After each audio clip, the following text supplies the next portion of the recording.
நீ பாக்குறத பார்த்தா இப்பவே கிளம்பி போயிடுவா போலயே. பிரசாந்தே, ஊரில் மலை பக்கம் போகக்கூடாதுன்னு சொல்லியிருக்காங்க. நீ தேவையில்லாத பண்ணிட்டு இருக்கடா. இது உனக்கு மட்டும் பிரச்சனை கிடையாது. எதுடா பிரச்சனை? நான் தான் பிரச்சனையா? மாமல்லபுரம் மாதிரி செஞ்சியும் பல்லவர் தேசத்துல ஒரு முக்கியமான இடம். ஊர்ல பேய் இருக்கு, பிசாசு இருக்குன்னு யாரையும் உள்ள வர விடாம பண்ணிட்டு இருக்கீங்க. ஊருக்குன்னு ஒரு வரலாறு இருக்கு, ஊர் பேருக்குன்னு ஒரு காரணம் இருக்கு. உங்களுக்கு என்ன தெரிய போகுது?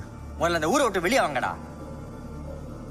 அப்பதான் 4 விஷயம் எது உண்மை பொய்ன்னு உங்களுக்கு புரியும். நம்ம ஊரை பத்தி நான் இப்ப உங்களுக்கு சொல்றது வேணா புரியாம இருக்கலாம், ஆனா என்னைக்கா ஒரு நாள் புதஞ்சு கிடக்க உண்மை வெளியே வரதான் போகுது. அன்னைக்கு தெரிஞ்சுப்பீங்க.